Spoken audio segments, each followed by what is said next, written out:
नमस्कार दोस्तों, मैं राहुल नागपाल और आप देख रहे हैं राहुल लाइव 85। हमारे साथ हैं सर्वेश अम्बेडकर जी, समाजवादी पार्टी के बड़े नेता हैं। आज वो गाजीपुर में जो किसान आंदोलन चल रहा है उसको अपना समर्थन देने के लिए यहाँ पहुँचे हैं। उनसे बातचीत करेंगे कि पार्टी और जो गाजीपुर में आंदोलन चल रहा है दोनों के बीच में क्या समन्वय है, क्या बातचीत हुई है, किस आधार पर उन्होंने समर्थन दिया है। अम्बेडकर जी, आपका स्वागत है। सबसे पहला सवाल यही है कि आप यहाँ चल करके आए हो, तो क्या पार्टी का आदेश था या व्यक्तिगत मन में ये जिज्ञासा हुई कि जाकर के नहीं, आदेश तो नहीं कहा जा सकता है, ये नैतिकता है। क्योंकि किसान ही अन्न पैदा करता है, वो अन्नदाता है। हम खुद भी किसान हैं। बिल्कुल। तो अब छोटे मोटे तो प्रोटेस्ट पहले भी होते रहे हैं, लेकिन इस सरकार ने तो अपने संवैधानिक अधिकारों का इस्तेमाल करने पे ही पाबंदी लगा दी है। तो इसलिए ये आंदोलन अब पंजाब और हरियाणा का किसान आंदोलन नहीं रहा है। अब ये आंदोलन भारत की सीमाओं को तोड़कर विदेशों तक में पहुंच गया, ये इंटरनेशनल मूवमेंट हो गया है। तो इसलिए हर व्यक्ति आंदोलित है, हम भी उसी में से एक व्यक्ति हैं। मैं समाजवादी पार्टी का निवर्तमान प्रदेश अध्यक्ष होने के नाते हमारी पार्टी के राष्ट्रीय अध्यक्ष माननीय अखिलेश यादव जी ने जैसे ही 3 कानून पास हुए तो उसी दिन से इसके विरोध में हैं और किसानों के साथ में हैं। अभी जब 26 जनवरी को इतना बड़े पैमाने पर सरकार द्वारा दमन चक्र चलाया गया, उनके गुंडों और मुस्टंडों के द्वारा व्यवधान पैदा किया गया मूवमेंट में, और मीडिया के लोगों ने अगर कुछ से कहीं सच दिखा भी दिया तो उनको जेल डाला गया। तो माननीय राष्ट्रीय अध्यक्ष जी ने जो इसके हीरो हैं इस आंदोलन के, राकेश टिकैत जी, उनसे हाल खबर भी जाना और पूरा भरोसा दिया कि जिस तरह से आप आंदोलन कर रहे हैं, हमारी पार्टी भी राजनीतिक बाद में पहले किसान हैं, हम लोग भी आंदोलित हैं। और सभी जनपदों में जिला स्तर पर, विधानसभा स्तर पर और तहसील स्तर पर हम लोग दर्जनों धरना प्रदर्शन कर चुके हैं और जारी हैं। और आगे आने वाले भी फिर अनाउंस हो गया है, 13 फरवरी को स्वतंत्रता संग्राम सेनानी सरोजिनी नायडू जी का जन्मदिन है। उसके अवसर पर अब महिलाओं का घेराव कार्यक्रम होगा। तो लगातार कार्यक्रम चल रहे हैं और हमारी पार्टी के लोगों ने जब प्रोटेस्ट किया किसान आंदोलन के समर्थन में, तो उन पर बेरहमी से पुलिस ने लाठीचार्ज किया।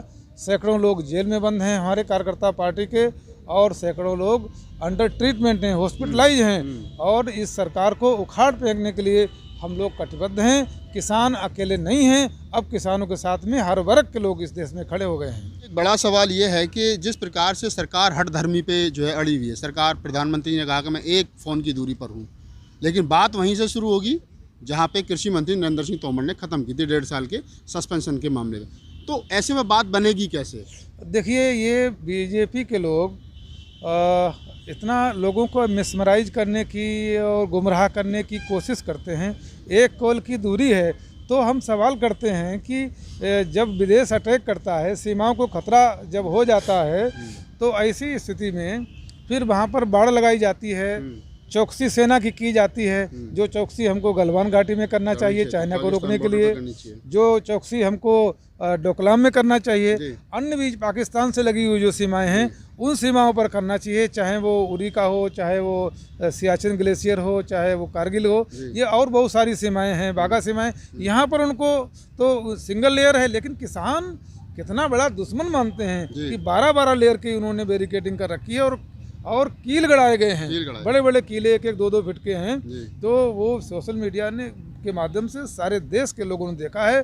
और इसका दमन चक्र बीजेपी का इतना है कि यहाँ पर नेट की सेवाएं बंद कर दी गई। अभी मैं गाजीपुर बॉर्डर से आ रहा हूँ, मैंने सारा पैदल घूमा है, सभी पंडालों में अधिकांश गया हूँ।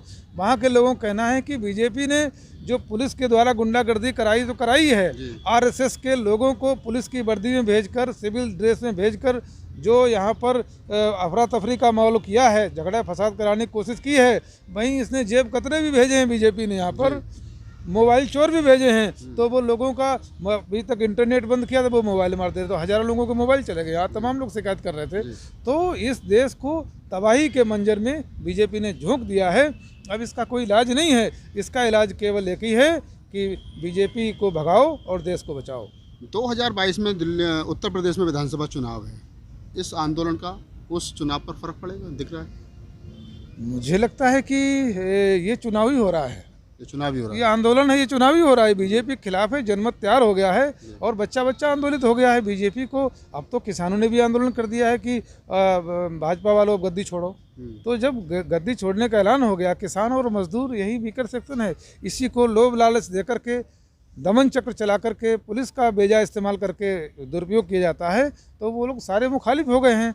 तो निश्चित रूप से ये हमारा बीजेपी के खिलाफ माहौल बन गया है और बीजेपी निश्चित रूप से प्रदेशों की सत्ता से जाएगी और इस देश की सत्ता से जाएगी। 2022 में जो चुनाव होगा तो क्या समाजवादी पार्टी के एजेंडे में ये जो 3 कानून हैं और जिस प्रकार का जो वर्तमान समय में सरकार दमन चक्र चला रही है, ये चीज़ें रहेंगी? बिल्कुल रहेगी। हमारे तो मेन एजेंडे में है। हमारी पार्टी के राष्ट्रीय अध्यक्ष माननीय अखिलेश यादव के दिशा निर्देश हम लोगों को हर चौथे 5वें दिन जारी होते रहते हैं कि आज कौन सा मूवमेंट करना है, कौन सा मूवमेंट करना है, और सारे मूवमेंट वो किसानों के समर्थन में और ये 3 कानूनों के खिलाफ में हैं। अभी वर्तमान समय में जो आंदोलन चल रहा है, इसका भविष्य क्या देख रहे हो आप? देखिए, किसानों से आज मैं जैसा मिला हूँ, मैंने जो महसूस किया है, तो उन्होंने तो स्लोगन लिख लिख के टांगे हैं कि बिल वापसी नहीं तो घर वापसी नहीं, बिल वापसी नहीं तो घर वापसी नहीं। इसलिए ये आर पार की लड़ाई होनी है। किसान ने ये एक बार किसानों के पैर उखाड़ दिए प्रशासन ने पुलिस का इस्तेमाल करके, लेकिन किसानों ने और तेज़ गति के साथ में यहाँ पर डेरा डाल दिया है, चाहे वो टिकरी बॉर्डर हो, चाहे सिंधु बॉर्डर हो, चाहे वो गाजीपुर बॉर्डर हो, और या और भी कोई जगहों पर। और अब सारे प्रदेशों में जगह जगह पर रैलियाँ होने लगी हैं, प्रोटेस्ट होने लगे हैं। तो इसलिए अब यह आंदोलन कमज़ोर नहीं पड़ेगा और जब तक ये किसान का 3 बिल ये वापस नहीं होंगे, किसान यहाँ से जाने वाले नहीं हैं, ऐसा मुझे आज लगा है देखकर। एक आखिरी सवाल सर्वेश जी के, जिस प्रकार से आप और आप तमाम बुद्धिजीवी लोग, एक्टिविस्ट लोग समझ रहे हैं कि बीजेपी जो है वो जाकर के सीधा कुल्हाड़ी में पैर मार रही है, बीजेपी की समझ में बात क्यों नहीं आ रही कि वो अपना नुकसान करने पर लगे? देखिए, बीजेपी का कैरेक्टर रहा है देश को आज़ादी मिलने से पहले, जो इनका मदर संगठन है, जिसको आरएसएस कहते हैं, जिसको रॉयल सीक्रेट सर्विस के नाम से जाना जाता था, यही नाम इसका रखा गया था। इस संगठन का असली काम था अंग्रेज़ों की मुखबरी करना, अब यहाँ के लोगों की जासूसी करके अंग्रेजों के पास पहुँचाना।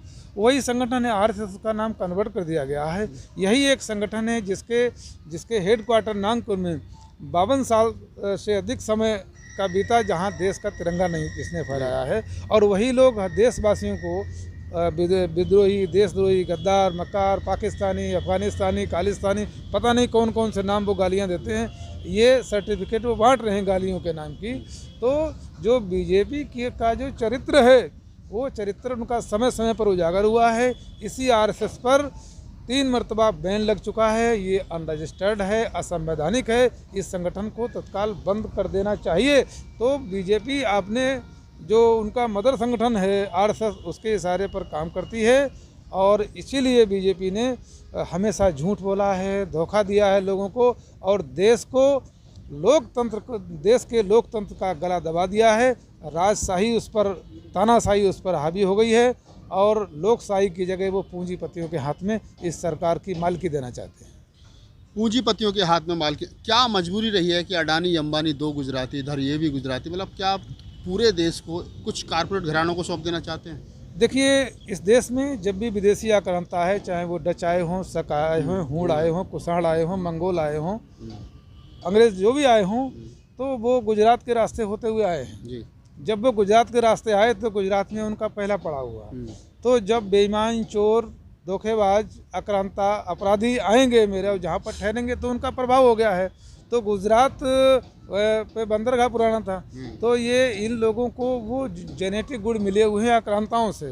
तो वही इनका करैक्टर आज भी इस देश की जनता के साथ है, नहीं तो ऐसा कहीं देखा है। मैं तो आज़ादी की लड़ाई किताबों में मैंने पढ़ी है, कुछ फिल्मों के माध्यम से जाती तो रोंगटे खड़े हो जाते हैं। आज वो हमें ये किसानों की आज़ादी की लड़ाई हमें देखने को मिल रही है। एक आखिरी सवाल, अगर सरकार नहीं मानती है और राकेश टिकैत 2 टूक कह चुके हैं कि जब तक बिल वापसी नहीं तब तक घर वापसी नहीं, तो फिर दोबारा टकराव की स्थिति नहीं बनेगी, आपको नहीं लगता? देखिए, अपने हक और अधिकार के लिए लड़ाई लड़ना, ये भारतीय संविधान, बाबा साहब डॉक्टर अम्बेडकर ने जो संविधान में फंडामेंटल राइट्स दिए हैं, अपने अधिकार के खिलाफ अगर अधिकार पर डकैती डाली जाती है तो उसके खिलाफ आवाज़ उठाना लोकतांत्रिक तरीके से ये हमारा अधिकार है।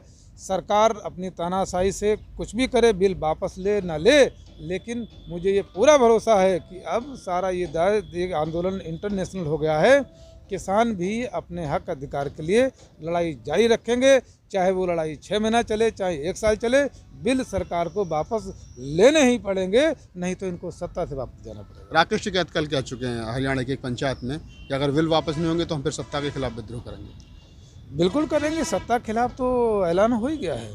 जो सत्ता ये बिल वापस नहीं कर सकती है। हम ये किसानों ने कभी बिल की डिमांड की कि हमारे लिए इस तरह के कानून बनाइए, हम आप मेरा ज़बरदस्ती कल्याण क्यों करना चाहते हैं? हम जानते हैं मेरा उसमें क्या नुकसान है। आप भी एमएसपी की बात करते हैं, एक भी जगह बता दे भारतीय जनता पार्टी, चाहे वो पूरे देश के किसी भी स्टेट में किसी भी मंडी पॉइंट पर, कि जहाँ एमएसपी जो निर्धारित है उस एमएसपी के आधार पर किसान की उपज की कीमत मिलती हो। 1700-1800 एमएसपी है, लेकिन अगर वो बेचने जाता है तो उसका 800-900 रुपये में बिकता है। तो एमएसपी एक बहाना है, छलावा है और धोखा है किसान के लिए। अब किसान आर पार के मोड में आ गया है और समस्या ये है कि अब तो उसका किसान की जो खेती है वो खेती ही उसकी गिरवी रखी जा रही है। कॉन्ट्रैक्ट फार्मिंग कराएंगे, आप कॉन्ट्रैक्ट फार्मिंग कराएंगे तो आप अपनी मर्जी से हमको दाम देंगे। आपने भंडारण के लिए छूट कर दी है। कौन सा किसान है, किस किसान के पूरे इंडिया में साइलो बने हुए हैं? किसने भंडारण के लिए बनाया हुआ है? और कितना भंडारण कर लेगा? उसको तो मंडी में जाना ही पड़ता है, अपनी फसल को बेचकर उसको सिंचाई का पैसा देना होता है, उसको बीज का पैसा देना होता है, बच्चों की फीस देनी पड़ती है, अपने स्वास्थ्य का इंतजाम करता है, घर मकान द्वार बनाता है फसल को बेचकर, और उसके पास आमदनी का क्या जरिया है? लेकिन ये भारतीय जनता पार्टी की सरकार उसको बिल्कुल कबूतर बना के रखना चाहती है, उसकी ज़मीन पर भी कब्जा करना चाहती है। किसान अब गुमराह नहीं होगा, अच्छी तरीके से समझ में आ गया है कि ये भारतीय जनता पार्टी ने जो 3 कानून बनाए हैं ये किसानों के खिलाफ हैं और पूंजीपतियों के हाथ में देश की सारी ज़मीन को देने का दुष्चक्र रखा हुआ है। धन्यवाद। आप थे सर्वेश अम्बेडकर, समाजवादी पार्टी के उत्तर प्रदेश के अध्यक्ष हैं। बड़ी बेबाकी से उन्होंने अपनी बात रखी। अगर आपको हमारा वीडियो अच्छा लगे तो उसको लाइक कीजिए, शेयर कीजिए, कमेंट्स कीजिए इस पर, और हमारे चैनल को सब्सक्राइब कीजिए। मैं Rahul Nagpal, Ghazipur border, cameraman CL।